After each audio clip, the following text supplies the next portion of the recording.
I go to Forever 21 a lot. Why do you go there? It's just convenient. It's like the only retail store in Dave. What do you get there?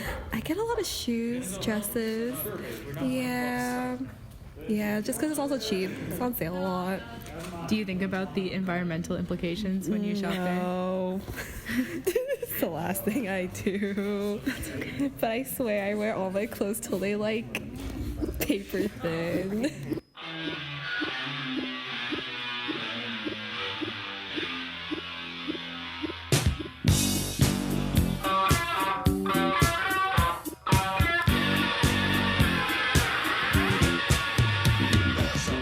Do you shop at Forever 21? Yes. How often do you go there? One time for an entire month, every week I would buy something. Yes, I do shop at Forever 21. Why do you shop at Forever 21?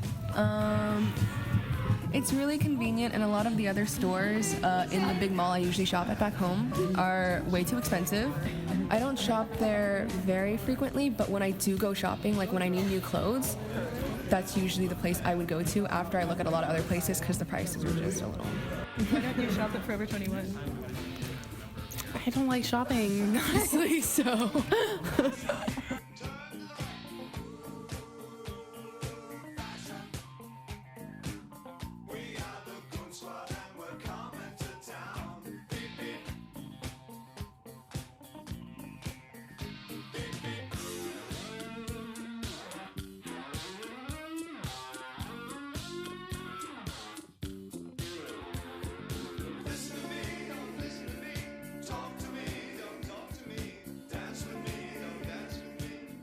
Environmental degradation from the clothing industry is an issue that many of us mindlessly and frequently contribute to.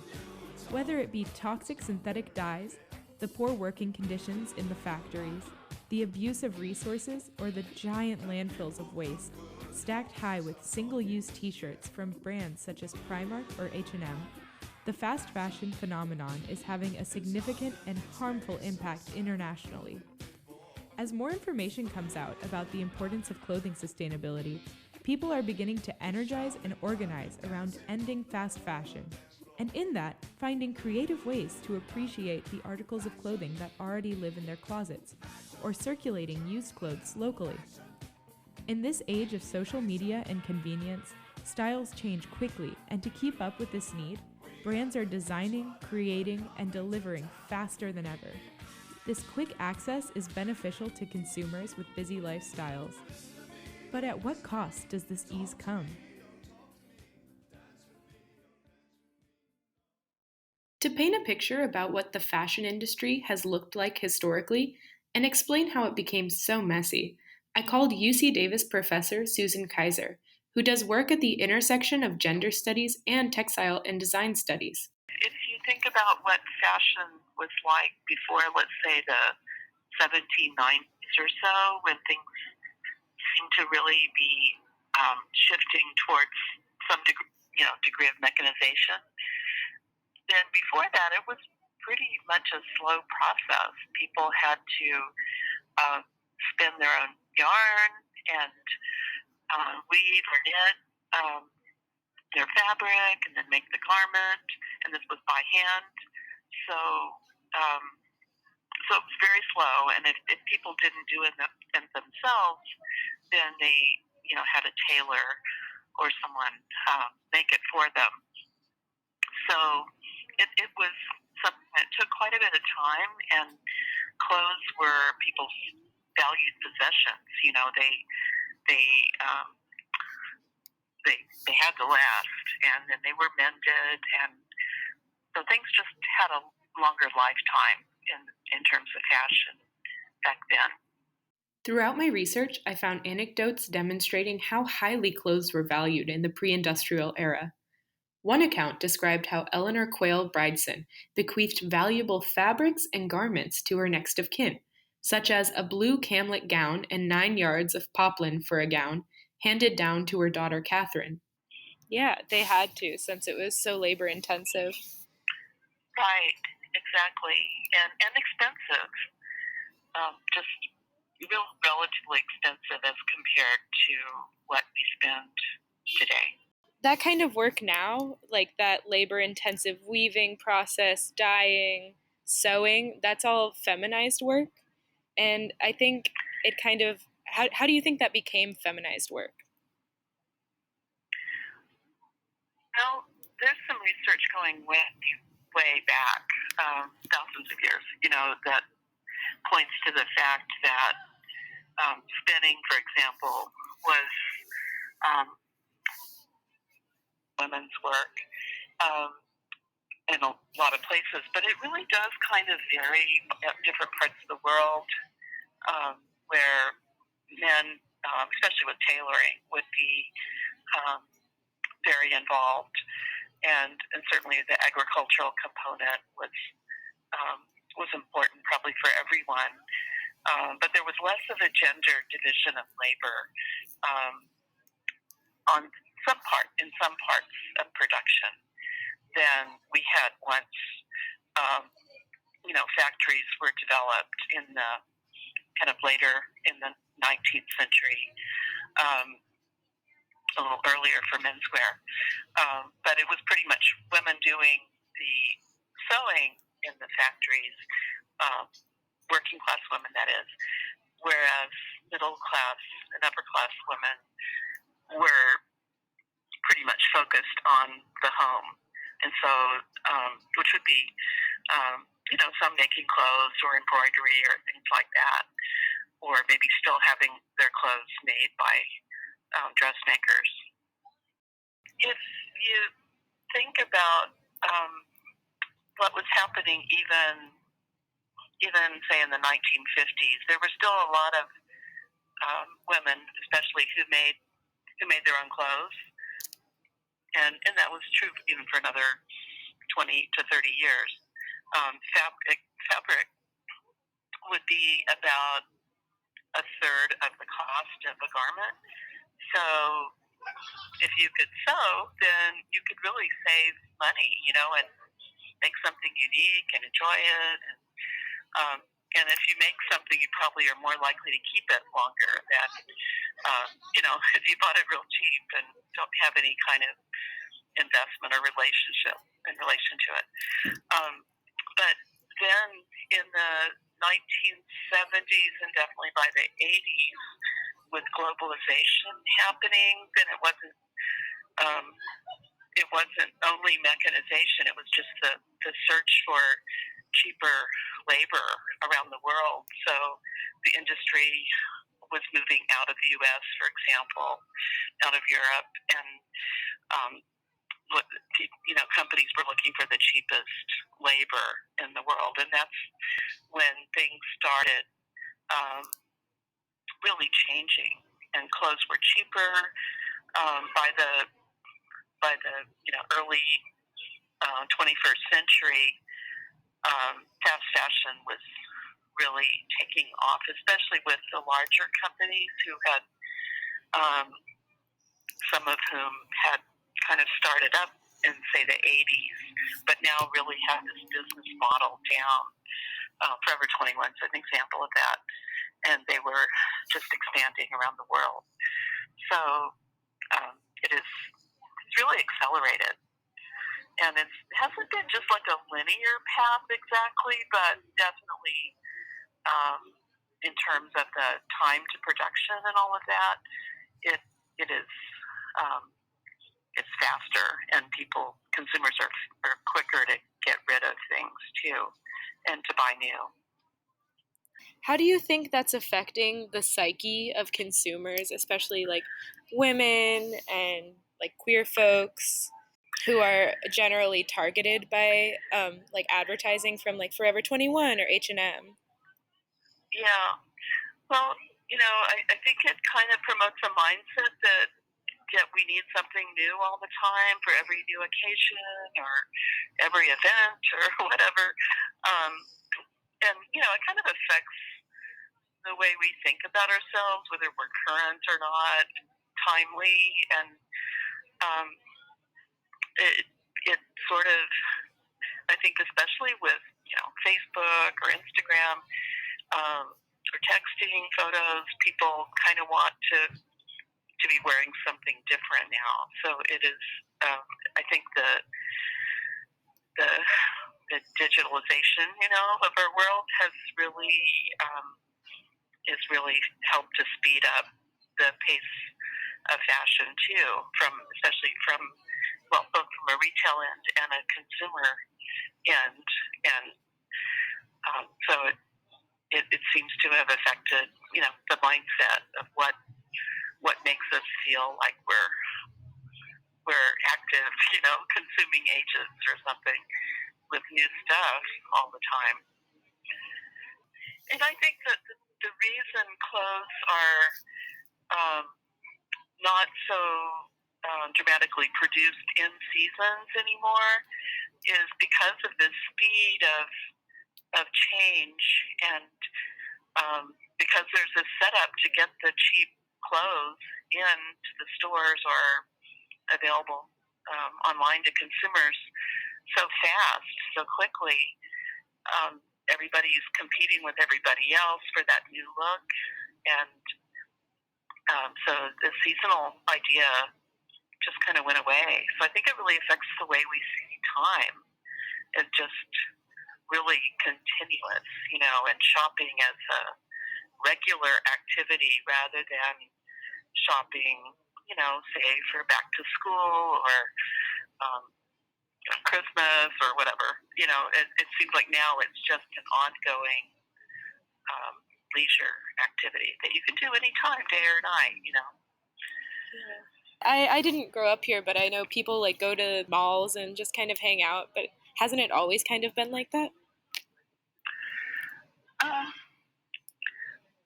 Not quite to the same extent, and of course, even malls are sort of fading in a way, or department stores are at least. It used to be that department stores were a kind of a safe space for women in public. So middle-class women could go hang out in a department store. And this goes back to the 19th century. It wasn't, it was not a good reason, but that was, the way they were thought of. But now with fast fashion and purchasing on the internet, and with stuff coming in people's inboxes on a regular basis, there's always a constant prompt, buy now, there's a sale now, don't miss this, and some retailers report that they have customers who come in sometimes 2 to 3 times a week to see what the new shipment's going to be. Wow. So it's that, there is some more extreme behavior perhaps in that way, but we'll all be fine if we figure out how to, slow it down a little bit and think more consciously. Do you think there's a big movement towards slowing it down and getting back to basics with fashion? I think, there is a movement. I don't know if it's caught on, everywhere, because it's ironically,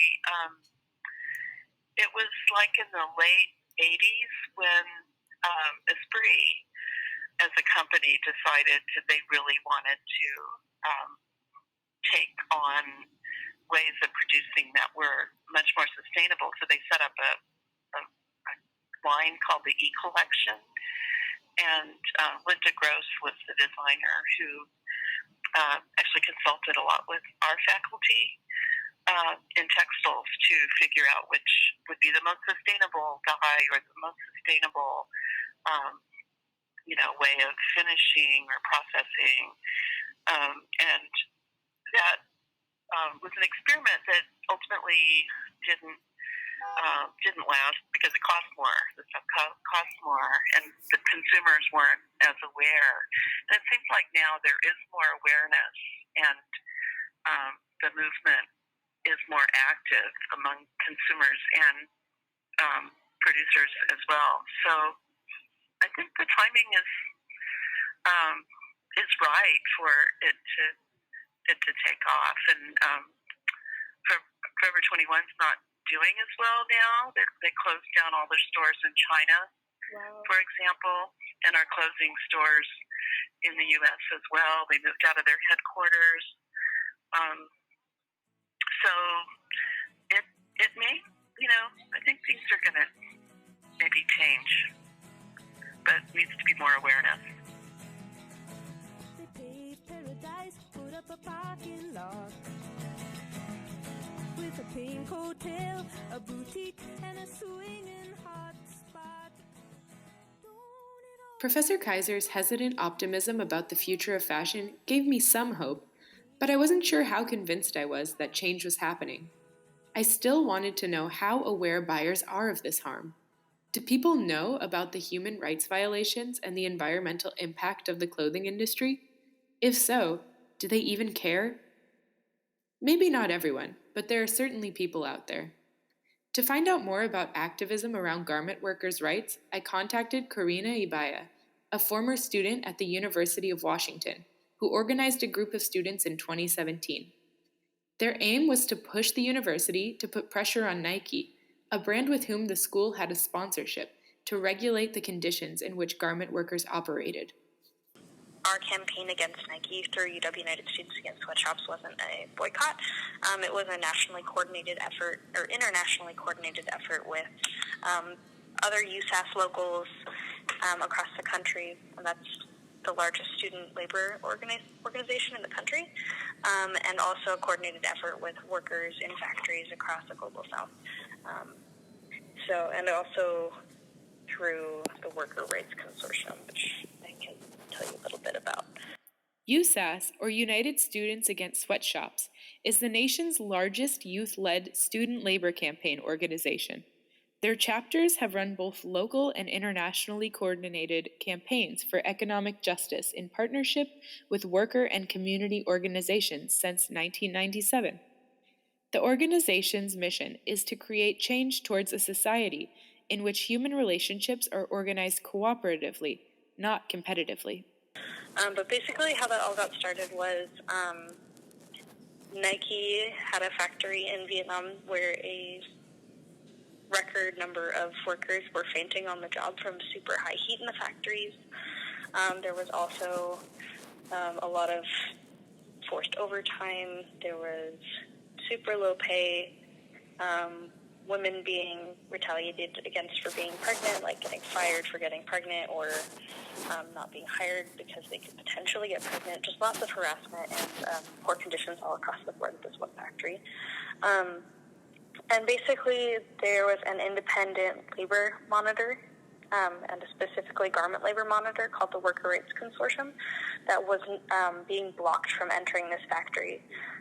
Workers had reported some of these major issues to the WRC, and they weren't being allowed to go inspect and enforce labor laws in this one factory that Nike apparel was being produced in.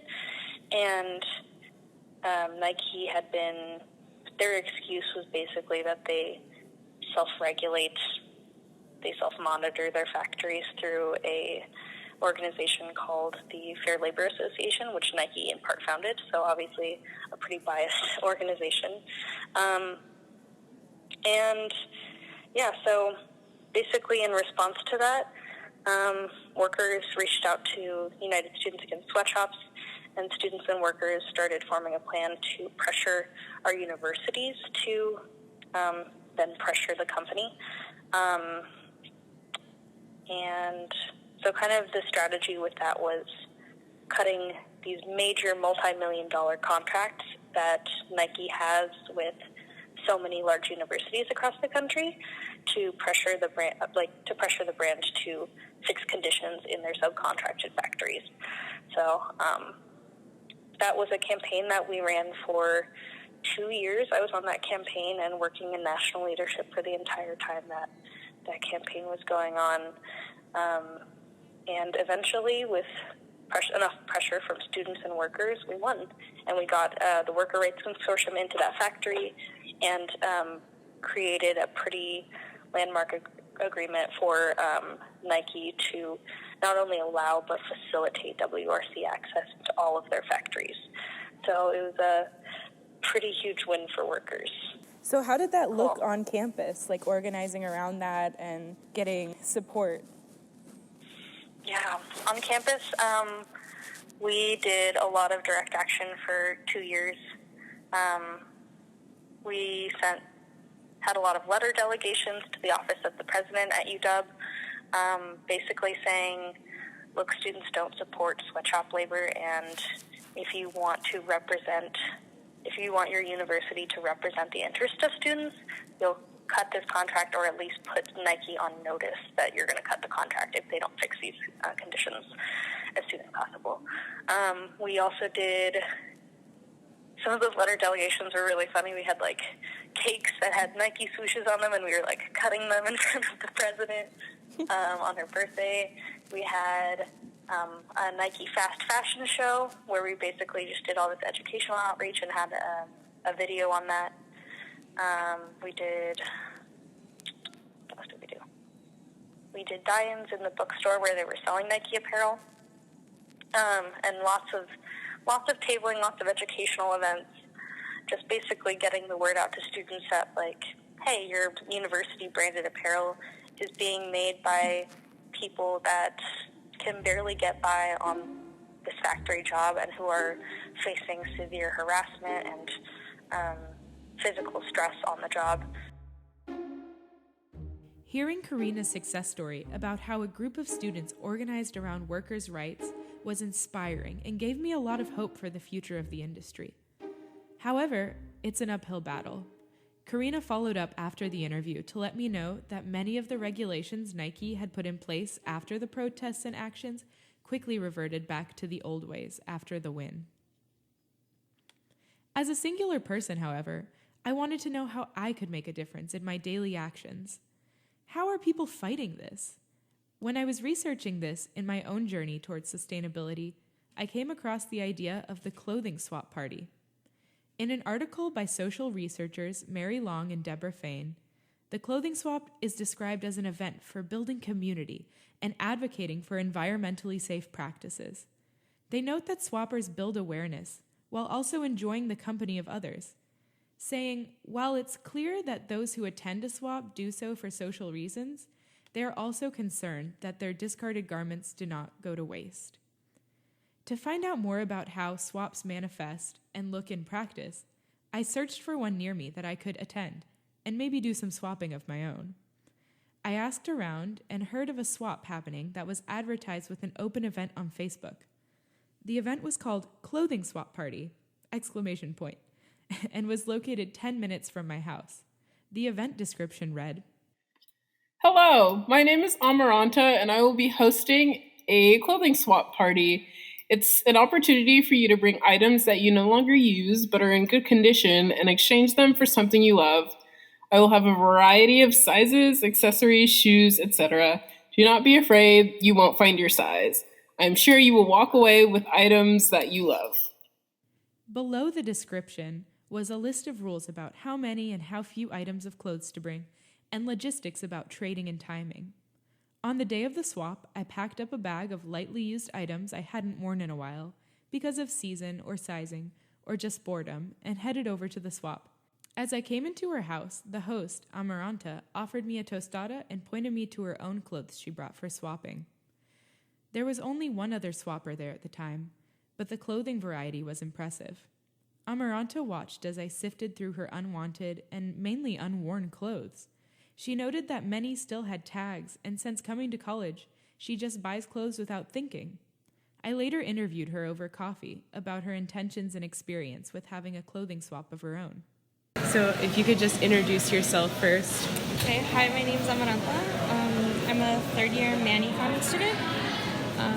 So I had the clothing swap originally because I had a bunch of clothes that I needed to or I want to get rid of, I'm ready to let it go. Mm-hmm. And there aren't really a whole lot of great options for getting rid of your clothes. You can take it to the thrift store, but how much of that is really going to get accepted and how much is really going to end up on the sales floor and into somebody else's house?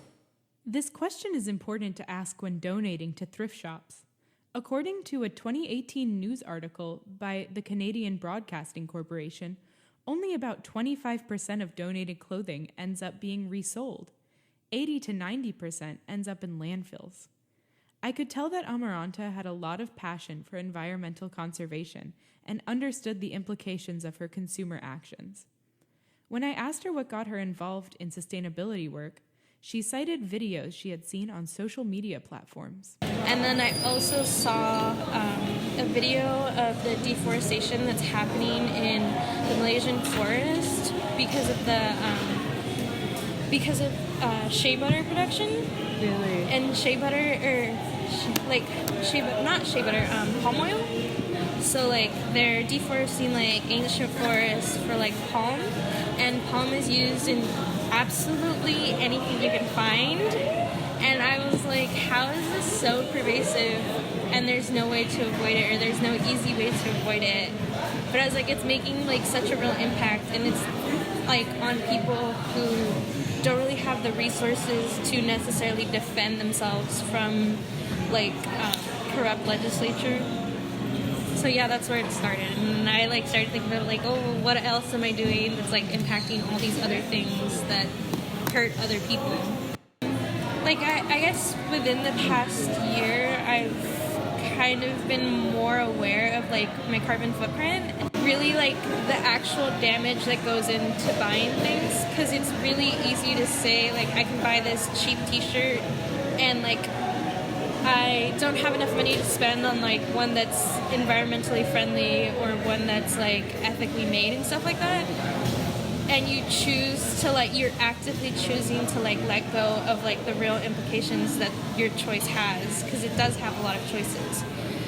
Because like when I started really thinking about it, and I was like, oh well, I've bought from like cheap retailers before where it was like, oh, the shirt's $12, or like it's $10, or like even Forever 21, like a lot of their clothes like in Davis goes on sale, and I was like an avid on sale shopper. Yeah. But I never really like took an actual moment to think about like, oh well, what are those people getting paid, and like how, like, and some people say, well, like, oh, you're stopping it because it's going on sale, like they're gonna get rid of it, and you're stopping it, but like you're also supporting that kind of industry and like that kind of oppression.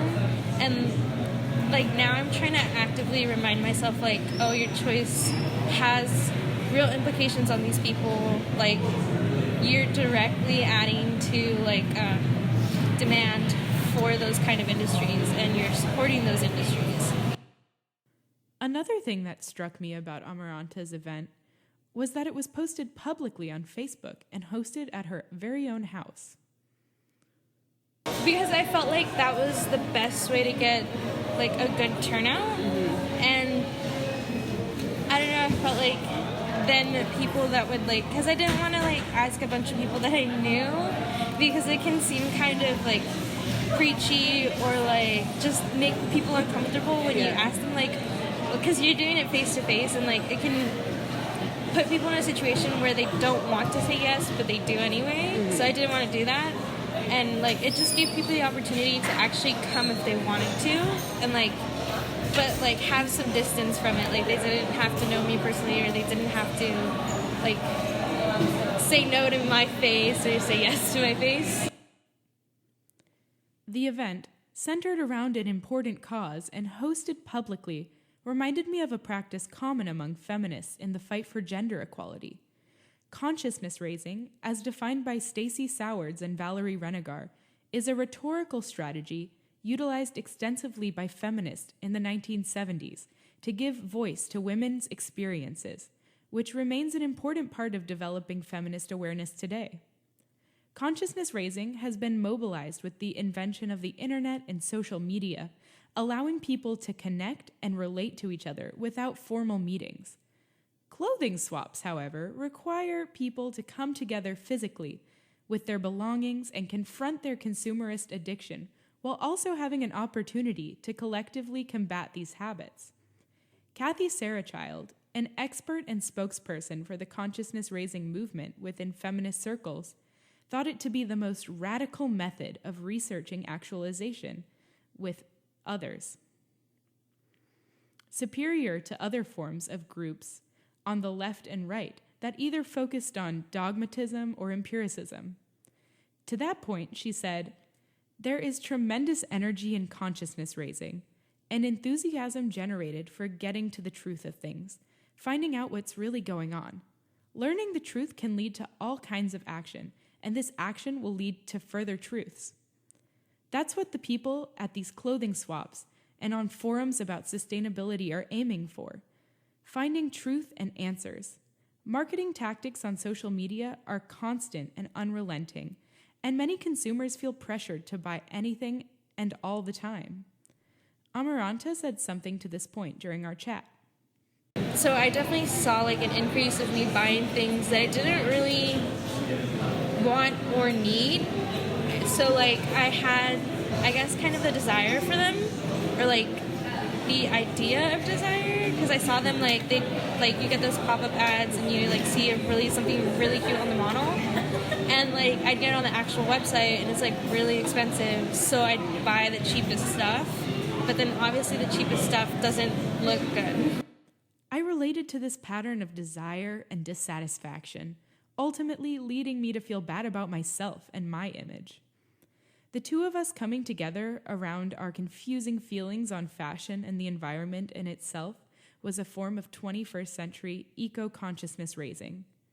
Clothing swaps around the country are giving people the kind of space to relate and create discourse around their own ambivalence that resembles, in many ways, the groups of women who assembled during the second wave of feminism to discuss their liberties in entering the workplace and within relationships.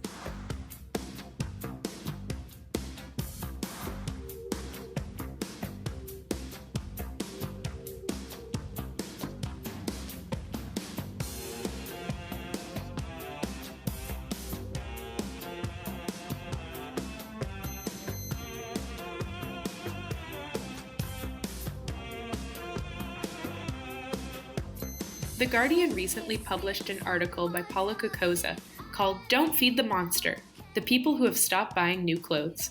The popular ethnographic piece had interviews with people who thrift, upcycle, and ultimately abolish purchasing new clothing from their lifestyles.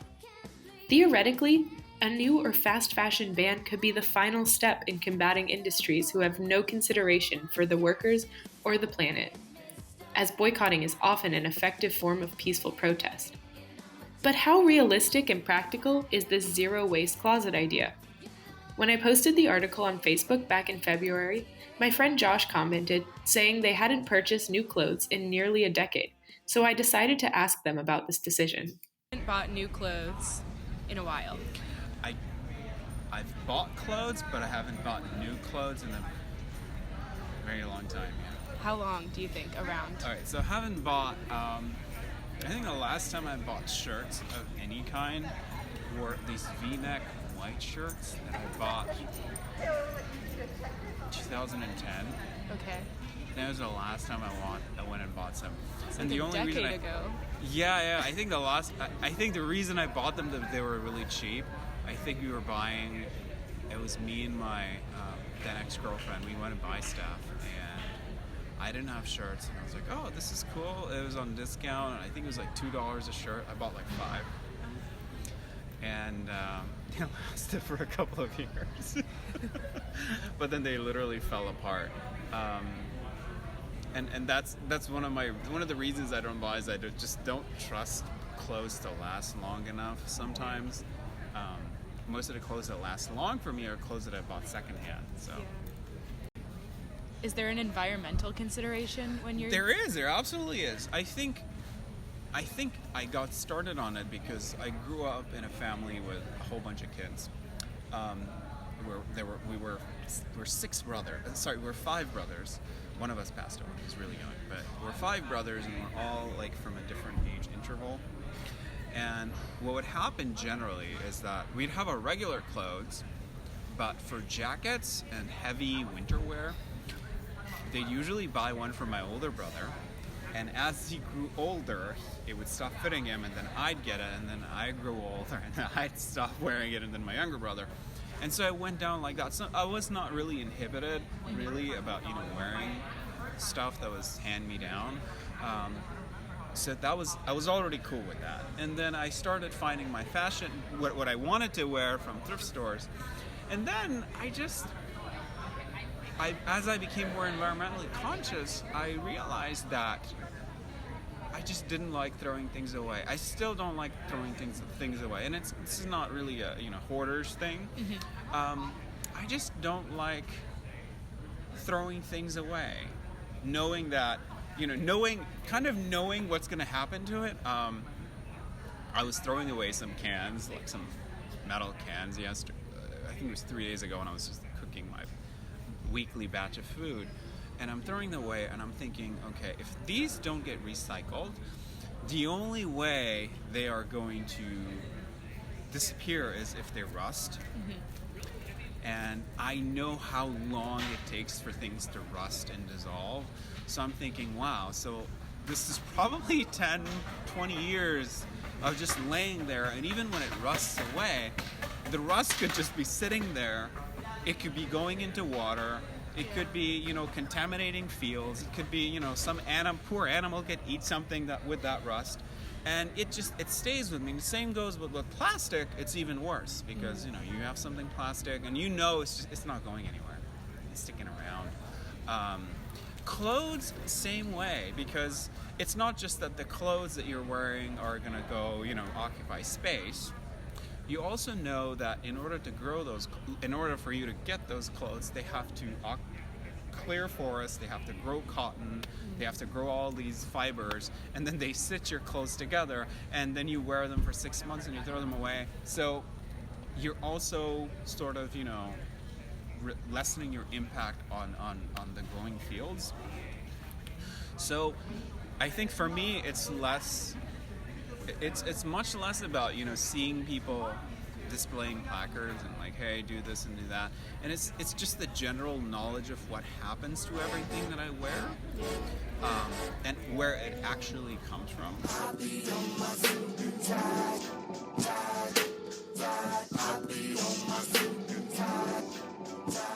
I liken the clothing ban to plant-based diets. Both affect daily choices, and both are not necessarily all or nothing. Josh swore off buying new clothes, and that fit well into their lifestyle. However, many people are reluctant to totally stop buying new clothes. We all need clothing, but making sure the clothing we buy is biodegradable and made by people who are being paid a living wage is necessary when aiming for humane eco-consciousness.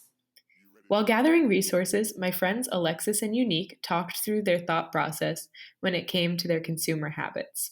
Do I still have clothes hanging up in the closet that I rarely wear? This is very true. It honestly kills me because I wish I was like, I try to be like kind of bougie and like look cute and classy, but it's like I go to school at UC Davis. When am I going to like wear this stuff? Unless I was in a sorority, I would not be able to wear these things unless it's like a special occasion. And I do tend to wear like my more expensive, like fancier clothes, but it's harder for me because like when, where type thing. And then too, I always go through my clothes that I know like I don't fit anymore, or I don't like particularly like, they're just not my style anymore, and I definitely donate them. I save like, I save t-shirts that I know like are really personal to me, so like I try to like kind of like, I don't know, save the best of, I don't know. But yeah. So you have clothes with tags on them? I do. We all do. It's like, it happens. it's the dresses. It's always the dresses. It's the jeans. Like, I wear my jeans every once in a while when I can fit them. Or the things that like almost fit that you get because you're like, I'll fit into it. Sometimes. But at the same time, like, I'm just like, you know what? Fuck it. I'm gonna squeeze into it regardless and still wear it. Like, Yeah. And then sometimes it's like the last one, and you're like, maybe I won't see this, because I don't like to shop online. I like to like physically see what my body is capable of in that outfit, and like think back of like, oh, what can this go with, I try to do it in that way, I guess. Did you know that 90% of donated clothes end up in dumps in East Africa? I wouldn't be surprised. Yeah. Same. I'm not surprised at all. 90%. And when you say dumps, do you mean like literally like landfills? Landfills? Yeah. Wow. Not even given to people who need them. Mm-mm. That's really concerning because there are people who can't afford clothes or But the thing about it is clothes. too, like we're talking about like the Salvation Army and stuff like that it's super expensive there. And then two, people are always getting rid of stuff if you think about it. So like all of their stuff, it comes to like their maximum capacity that they can't hold anything anymore. And they're like, yeah, get rid of it. And then we're over here like, you know, we're probably even too like we're probably throwing it in the trash. Like I know like first of all, we can't like give away underwear, so you throw it in the trash. Or like certain things that are like super tattered and stuff like that, you're like, okay, I'm not gonna keep this. You throw it in the trash. Like it all adds up. Like I shop at these places even though I don't necessarily agree with what they're doing. Do you ever have clothes in your closet that have tags on them that you've never worn? Yes. The majority of the clothes in my closet are never worn. Yeah, actually probably about more than 50% of my closet is not, they don't have tags on them, some of them, but I don't wear them. And how do you donate? What do you do with the clothes you don't wear that you need to get out of your closet? So sometimes, depending on the quality, like if it's good enough quality, I'll donate it, whether it's used or new. If I can't donate it, or if I feel like I want to get my money back, I'll resell it on like a page or give it to someone who can fit it, or it just usually depends. Like if it's expensive, I'll probably resell it, but if it's within or if I've had it for a while, then I either donate it or I'll sell it if it's not damaged or anything. And so we all like feed into it. It's not like we can all do the hand-me-down stuff. Like yeah, that was like a really big thing, probably like 50s and the 60s, but it's still a thing. I mean, yeah, but it's not as popular, you know what I mean? Yeah. I feel it. I mean, like, for me, if I had an older sister, yeah. Mm. But I didn't. Like, I had a brother. Yeah. The things that I got hand-me-down were, like, I guess DVDs and T-shirts. Or not T-shirts, but DVDs and, like, Game Boys and stuff like that. Not, like, actual clothes. Yeah.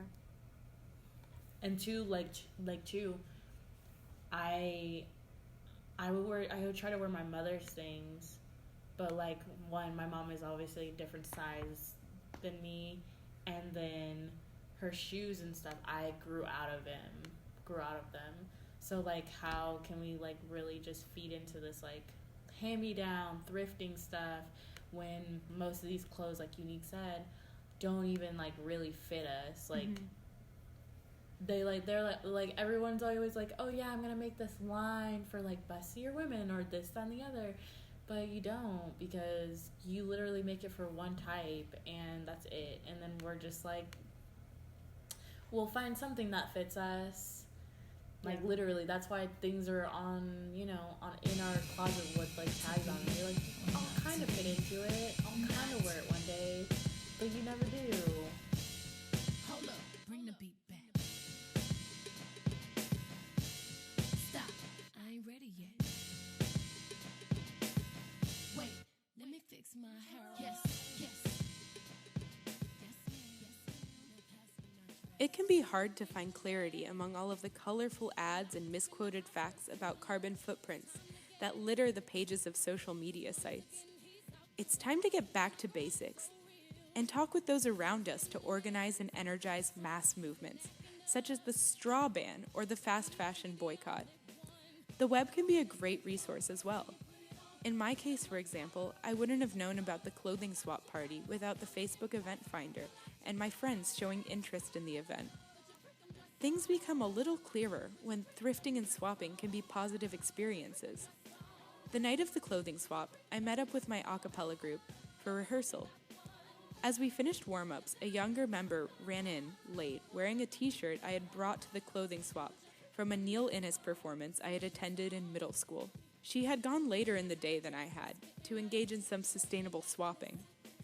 Seeing an article of my clothing associated with a happy memory that I had no more room for in my armoire being worn by a loved one brought me immense joy that could not compare to the purchase of any shirt from Forever 21.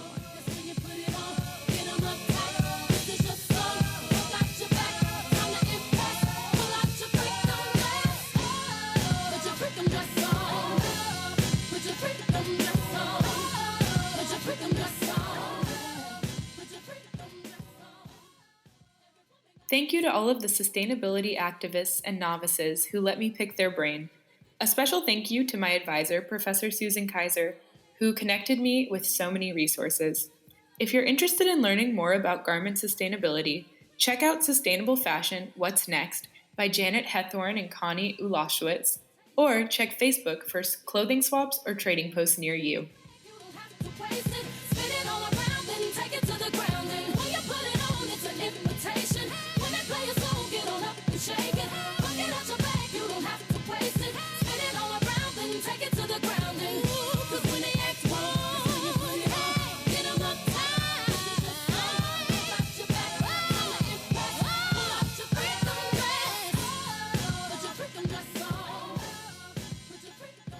Anything else you want to say about Forever 21 or shopping?